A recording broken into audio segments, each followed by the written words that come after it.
قبل ما نبدأ صلوا على النبي. وقصتنا النهاردة عن بنت من الريف بتحلم تبقى مشهورة، فبتقرر تسيب حبيب طفولتها، بس هو مش بيسيبها وبيقرر يفضل معاها ويساعدها في تحقيق حلمها. فيا ترى هيقدر يعمل ده ولا لأ؟ ده اللي نعرفه. بس لأول مرة تشوفني اشترك في القناة يا زميلي، وما تنساش اللايك والسبسكرايب والشير، ويلا نبدأ. قصتنا بتبدأ في دار المسنين اللي بيكونوا بيكتبوا أي قصص تيجي في بالهم واللي عايزينه كمان. بس الست دي اللي اسمها أويسان بتكون محتارة تكتب ايه، وعشان كده بتقرر ترسم بحر. وبتقول في انها ما كانتش تتخيل ان هيبقى عندها 70 سنة. وبتروح عند البحر وبتفتكر امها وهي حزينة جدا. فبنرجع للماضي لحياة او اي سان وهي عند البحر ومركزة فيه، علشان بتكون متابعة امها جون جوانغ، واللي بتكون شغالة في صيد المحار والاخطبوطات، وعايزاها تخرج بسرعة عشان هي اخر واحدة بتخرج كده. بس بقى زمايلها بيتريقوا عليها، واللي بيكون في صفها الطفل ده واللي اسمه يانغ جوان سيك. بس لما بيضحكوا عليها بتروح وبتكون مش طايقاه، ومن الواضح ان الواد ده بيحبها من زمان. فاصحاب جون غراي جون بيروحوا يتكلموا، وهما بيصنفوا الصيد بتاعهم ده وعايزين ياخدوا منها اكتر من اللي اصطادته، علشان تاكل الجد هيليام، وانها بتفضل في البحر عشان يدوب تعيش هي واولادها بس مش اكتر. وبتقرر في انها مش هتديها الرخويات، وشايفين في انهم بيعملوا كده عشان هما كانوا فريق سوا، وان بفضل الجد هيليام هما اتعلموا الغوص. بس بتفضل جوانغ تتخانق معاهم على طول علشان هي متعارضه معاهم في كل حاجه اساسا. وبيفضلوا ام سون وام يانغ يتخانقوا سوا على طول. فبيروحوا البيت وبتساعد امها اللي مش عارفه القصايد اللي بتكتبها دي هتاكلهم ولا هتجيب لهم المال يعني. بس بتفضل سون عاوزاها جنبها على طول بما انها لسه فايزه في المسابقه يعني، والمفروض تدعمها. بس بتكون امها مش حباها تكون موجوده، خصوصا ان عيلتها عيله تقول اللي عايزاها تكون هناك مع جدتها اللي على طول رافضاها، علشان شايفه في انها زيها في كل حاجه. وده عشان جوانغ متجوزه بعد ما جوزها مات، وكانت خلفت منه سون اللي بتفضل عايزه تاكل الاسماك اللي ما بتطلعها، علشان هي هناك بيتحكموا فيها في كل حاجه ومش عارفه تعيش. ولما بتصعب عليها بتخليها تمشي عشان تجيب طعامها بنفسها. وبتكون ام غريبه جدا وشايفه في انها على طول بتقف في طريقها في كل حاجه. فبيعدي الوقت وبتتكلم مع جوزها اللي مستغرب ان ليه بنتها بتيجي لها كل المسافه دي بدل من انها تكمل تعليمها، بس بترفض تعمل ده علشان مهنة الغوص وحشة جدا وفيها خطر كمان، وهي عايزة بنتها تدرس بره وتسافر من هنا. وبتروح تقرأ القصيدة بتاعتها اللي فازت بالمركز التاني بيها. فبتروح وبتقرر تشتغل عند عيلتها عشان تجيب المال، ويعاملوها كويس. وبتكون متابعة يانغ جوان سيك اللي بيبيع الأسماك دي، واللي بيكون أبوه يانغ ده بيتحكم في كل حاجة. وفجأة جوانغ بتيجي وبتروح تتضايق عليه علشان هما لازم يعاملوا سون زي باقي الأشخاص، خصوصا إنها من عيلتهم. ولما بيجيب اللوم عليها في ميت اخوه بتصرخ علشان هما بيعاملوها وحش جدا. وبتقرر تاخد بنتها اوي ايسان معاها وبتمشي علشان هي مش هتكون خدامة عندهم خالص. فبتمشي معاها وهي مبسوطة وشايفة في انها بتحبها عشان هي امها وعايزاها تكبر بسرعة وتديها 100 وين كل يوم زي ما كانت كاتبة، وان امها بتهتم بالرخويات بدل منها، وانها بتتعب في العمل ده ولو عليها فنفسها تكبر وتديها ال 100 وين اللي بتكسبهم منهم علشان ترتاح وتكون فخورة بيها كده. وشايفة في ان حظها الحلو جيب بنتها وبتفرحها كتير وبتعرفها في انها عايز ترتاح وتفضل معاها، وشايفة في انها تستحق المركز الاول بالقصيدة دي وبتمشي معاها كمان. فبتروح تهتم بيها وبتحذر جوزها تشول في انه لازم يعملها حلو بدل ما تطرده هو. وشايفة في ان حياتها وحشة جدا علشان كل اللي معاها عايز يستغلها على طول، ولازم تساعد بنتها يئسون علشان تكون اللي عايزاه ومش عايزاها تعاني في يوم من تاني، وحابة في انها تكون حاجة كبيرة فعلا. فبيعدي الوقت مع انتخابات الجمعية الخامسة وهي بتكون بتبكي جدا علشان يابت في المركز التاني في المدرسة، وانهم سرقوا منها منصب الرئيسة، خصوصا انها كانت جايبة اصوات اعلى منه بكتير. بس المعلم بيعرفها في انها مش زي ابوه ولا هتعرف يقارنوا بيها، وانهم اخدوا منه حاجات عشان يكون رئيس الفصل، بس هم اختاروه في النهاية، وان الرئيس لازم يكون عنده مال ومنصب وهي مش كده. وبيزعق فيها وشايف في انها لازم تضحي، وهي مش عارفة هي ليه تكون نائبة الرئيس، وهي بتكون مش عايزة تتخلى عن حقها خالص وبتأثر في جوانغ. فبتروح تشتغل في حرث الأرض وبتساعد صاحبتها وناوية تعمل الأرض وتجمع لها السمسم مقابل سلسلة هي عايزاها، وبتحاول تقنعها بده وبالفعل بتلبسها وبتروح المدرسة لبنتها عشان تبان في إنها كويسة. وبتشوف القصايد وبتفضل متضايقة بشكل كبير علشان مش لازم ابن الجنرال هو اللي يفوز يعني. فبتروح تقابل المعلم وبتعرف إنها أم سون وكانت مشغولة في عملها الفترة اللي فاتت، وعشان كده ما كانتش بتزوره، وجاي عشان تتكلم معاه في ان بنتها هي اللي تستحق تكون الرئيسة.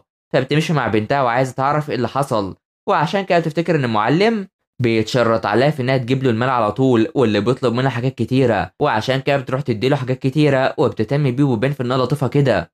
وفي الحال بيروح يشوف كل حاجة وهي بتكون اديته مال عشان يهتم ببنتها، فبتروح تمشي معاها وشايفة إنها بتعمل كل ده عشان تكون هي الرئيسة وتبان إنها كويسة قدام زمايلها، وبتشوف إن سون رضت بالوضع اللي هي فيه حاليا علشان مش منصب هو اللي يحكمها، وأمها على طول بتكون عايزة بنتها إيسون تعمل اللي هي عايزاه علشان أمها الفقيرة مش هي، وبكده لازم تتعلم عشان تكون كويسة بشكل كبير. فبتروح تقعد وبتتكلم مع تشول وناوية تعيش بشكل أكبر والعمر أكبر علشان تهتم ببنتها وتشوفها وهي كبيرة وبتتخلص من التدخين عشان يعيش وقت أكبر، وبتمنع جوزها من إنه يدخن كمان. فبيعدي الوقت العام 1961 مع جوانغ اللي بتكون عند الكهنة دي، وشايف إن جوانغ بتعاني من مرض وبرغم كده شغالة على طول، وتفضل جوانغ تكابر علشان هي عايزة تعمل كده عشان تجيب المال، وبترفض إن أصحابها يساعدوها، وحتى إيسون بترفض إنها تكمل في الغطس عشان تأثر عليها. فبتمشي تقابل يانغ جون سيك وبترفض تاخد منه أي حاجة، وبتروح تصرخ في البحر وبتبكي علشان يسيب أمها في حالها علشان ما عندهاش غيرها وعايزاها تكون كويسة على الأقل، وده لغاية ما تكبر وتشوف هي توصل لغاية فين وتجيب لها كل حاجة هي عايزاها. وبيكون يانغ جون معاها وبتخليه يقرب منها وبيهون عليها عشان هو جايب لها اللحم، ودي حاجة غالية ومش هيعمل كده لو شايف إنها متسولة وعاوزها تاكل وتسمع كلامه عشان هو أكبر منها. فبيروح ياكله وبتعرفه في إن لو جاب لها اللحم كل يوم فمش هتتجوزه برضه، وده اللي بيكون مش عاوزه وبيخاف منها. فأنا جدتها بتكون قاعدة بس جوانغ بتروح لها عشان تروح معاها بما إنها خايفة كده، فبتروح تفوق إيسون وهي نايمة من غير ما تصحي باقي إخواتها، وبتاخدها معاها وبتأكلها السمك اللي بتحبه، وحب أمها جدا عشان هي محظوظة بيها وناوية تديها الطعام الغالي ده علشان هي على طول كانت بتبعده عنها، وبتعرفها في إنها لما تموت فتمشي من المكان وتروح مع عمها وتعيش معاه وتكبر وتعيش حياتها، ولما تتجوز تعتبر أبوها وبتخليها تبكي علشان لو هي هتموت فليه خلفتها من البداية. بس في الحقيقة شايفة إن الكل بيعيش أيتام علشان لكل بداية نهاية وكلنا هنموت يعني، وبتتمنى في إنها تكبر علشان ده آخر كلام ليها وقتها، وبتروح تغني ليها وبتخليها تنام على طول وبتطمنها. ومن الواضح إن ده آخر أيام جوانغ اللي ماتت في سن 29 وسابت وراها 3 أطفال، واللي مفيش أي حد بيهتم بيهم خالص ما عدا يانغ جون سيك اللي بيكون جنبها ومعاها وبيخليها تاكل، بس بتكون مش عارفة تعمل إيه علشان الصبح أمها ماتت وهي ما عادتش عارفة تتصرف وبتوحشها كتير وده من أول يوم، وبيبكوا هما الاتنين سوا. تشيل جوز أمها بيروح يتكلم معاها في إنها وإخواتها نفس الاسم ولازم تهتم بيهم وتشتغل وتبقى خادمة، بس بترفض عشان أمها قالت إنها ما تعملش ده خالص، وبيفضل يحاول يقنع فيها إنها تشتغل في أي وقت حتى. فبيعدي الوقت وبتقرر إنها تشتغل في الأرض، واللي بيساعدها في ده هو يانغ جون سيك، وده علشان يزرعوا الأرض ويعرفوا يعيشوا سوا. ولما كانت بتشتغل كان يانغ بيروح معاها على طول وبيهتم بيها وبإخواتها دايما. فهنا بتقرر سون إيه إنها تسيب البيت ده وأبوها تشون رافض وعاوزها تشتغل معاه، بس هي عايزة تدرس الأدب الكوري وتكون شاعرة وتهتم بمستقبلها، وبيحاول يقنعها إنها تفضل علشان هيدفع لها مال الدراسة بتاعها ده، وإنها لو راحت عند عمها مش هيدفع لها كده، وعشان كده بيحلف بحياة أمها إنها لو فضلت فيوديها الجامعة. فبيعدي الوقت مع اتباع نمط جديد من الملابس في كوريا والسوق اللي بيكون مليان حاجات والكل بيشوف رزقه كده، وخصوصا يانغ جوان سيك اللي بيكون بيبيع السمك كعادته، وده بعد ما كبر، ومعاه إيسون اللي بتكون بتبيع الخضروات ويانغ بيهتم بيها في كل مكان حرفيا، بس سون إيه بتفضل مشغولة في قراءة الأدب والدراسة وهو اللي بيهتم بالبيع الخاص بيها، وبتخليه يروح يهتم بيها في كل حاجة لغاية ما بيوصلوا لمارس عام 1967 وبيكبروا مع الوقت وبيكون لسه بيهتم بيها لسه، والكل شايف انه بيخاف عليها جدا، وبتكون بتتناقش مع الست دي اللي هتشتري منهم، وبتكون ايسون صعبة في البيع بس يانغ جوان سيك بيحل كل حاجة على طول. وفجأة الجدة بتيجي عشان تروح ليها وبتجري وراها وهي مش طايقاها علشان هي بتفضل تبيع بجانب يانغ وانها ازاي بتفضل جنبه، وما بترد عليها بتروح تجري وهي رافضاها على طول، وبتفضل تجري على طول عشان جدتها على طول رافضاها، وعلى طول برضه بيكون جوان معاها، فبيروح يلوم جدته بسبب اللي بتعمله وانها بتطردها على طول ودمرت المحصول بتاعها وبتتضايق عليه، فبيقرر يروح ليه وهي متخفية وشايفة ان مفيش اي فرق بينها وبينه، واللي جدته خايفة عليهم ليرتبطوا كده يعني. فبيمشوا سوا وبتكون شايفة ان حتى لو مشوا سوا فمش هيقعوا في حب بعض علشان واضح انه من زمان وهو واقع في حبها جدا، وبتعرفوا انها مش هتتجوز شخص مش مهتم بالادب كده، وبينكر انه مش حاببها وبيخبي حبه ده على طول. فبتروح تتكلم مع امه وخايفة على حفيدها علشان لو فضلوا سوا فيهربوا وهتخطفوا منهم بقى، وبكده الشائعات هتنتشر عنهم، بس امه بتكون مش معارضة ده خالص، فبتمشي معاه واصطاد السمك كعادته ولسه مش عارفة في انه معاها من 10 سنين عشان بيشفق عليها وبيأكلها السمك وعايزاه يرد عليها، وعشان كده بيروح يبوسها على السريع وبيعترف بحبه ليها ومش عارفة هو ازاي يعترف كده أصلا، وبيواجهها بكل حاجة كعادتهم، وبتعرفه في إنها برضه بتحبه من زمان وعندها استعداد تدخل في علاقة من وهي 14 سنة، وبيبوسوا بعض على طول. فالأخبار بتنتشر عن مهرجان الزور في جزيرة جيجو، وده في مارس 1993، وبتكون كبرت وأولادها كبروا برضه، وبيفكروا في إنه ازاي اتقابلت مع أبوهم اللي هو يانغ جوان سيك. فبتفتكر كده وهي مبسوطة جدا، وبتروح تهتم بأولادها جدا، ومش عارفة هما بيتابعوا البرامج القديمة كده ليه. وبتقول في إن كل ربيع بتفتكر بداية علاقتها مع جوان واللي مشوا سوا وهما مبسوطين، بل أخوها بيكون مصدوم علشان هي جاية فرحانة على غير عادتها، بس بتتصدم لما بتشوف إن تشول جوزوما مع واحدة تانية، واللي بتكون بتوقف إن علاقتهم طبيعية، فبلاش يخاف منها وبتخانقوا سوا. فبتروح لبيت جدتها ويانغ بيعرف أمه في إن يانغ هو حفيدها الكبير، فلازم تعامله كويس، وشايفين في إنهم مش كويسين في المعيشة وعايشين في أوضة واحدة كمان، وبيرفضوا إنهم يدفعوا لها المال عشان الدراسة.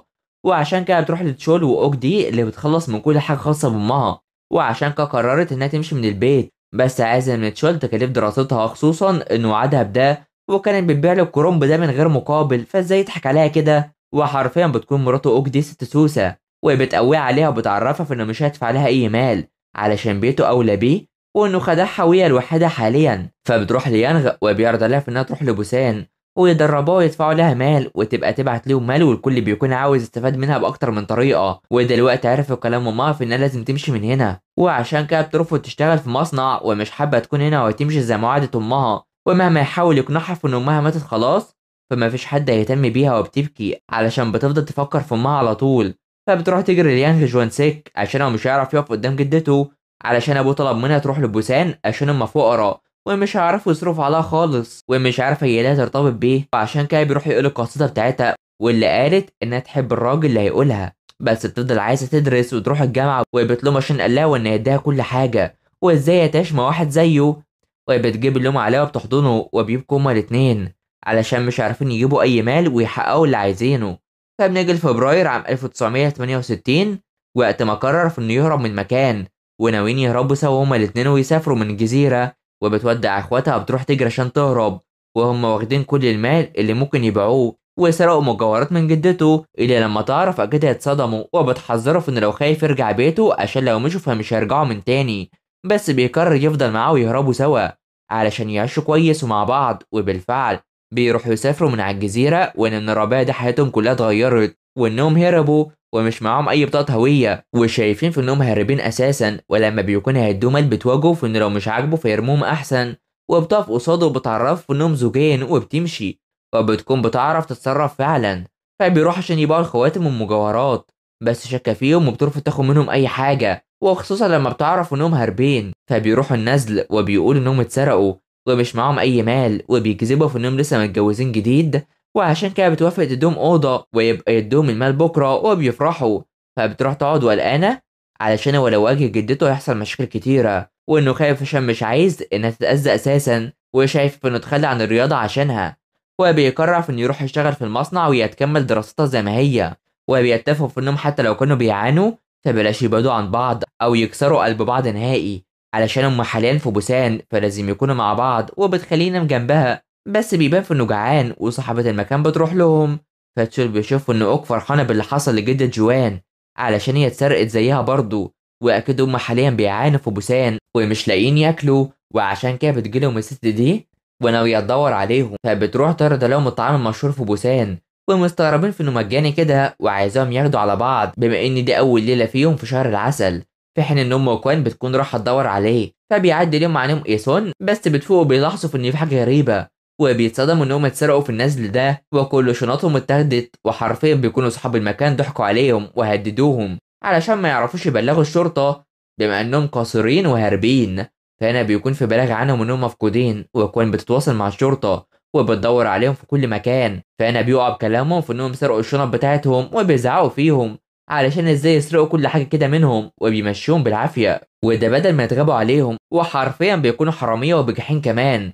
فبيروحوا يقعدوا ومش عارفين يعملوا ايه، وبتقارن بين حالتهم حاليا بالروايات، وبيبان في انها اتحولت وناويه على قتل الاتنين دول، وفجاه بيلاقوا البنت دي وبتروح تعمل فيها زي ما عملوا كده، وبيقرروا يدخلوا في المكان من غير ما حد يحس بيهم، وبيطلعوا بيحذروها بدل ما تسرق، فمش عايزينها تطفي النور خالص. وبالفعل بيروحوا يتابعوه شايفين في انهم مش هيكسبوا اي مال النهارده، والحاف انهم مخبيين كل حاجه فوق النور ده، وبيتفقوا اللي هيعملوه واللي هياخدوه، وبيفضل ياكل وهو مرعوب من اللي هيعملوه ده، بس بتحاول تفوقه، وبالفعل بيدخلوا ليهم من غير ما يحسوا، وده هم نايمين وبيدوروا على حاجتهم من غير ما يحسوا، وبتخليه يروحوا ياخد صندوق المال اللي معاهم، وده علشان يطلعوا، وبالفعل بياخدوا ده وبيروحوا يخرجوا. بنتهم بتصحى، وده بعد ما كشفوهم، وبيمسكوا سنقه وبيهددوه بيها، وعشان كده بيروح يجري عليها وبيقولوا في انهم كانوا مقاتلين كويسين اصلا.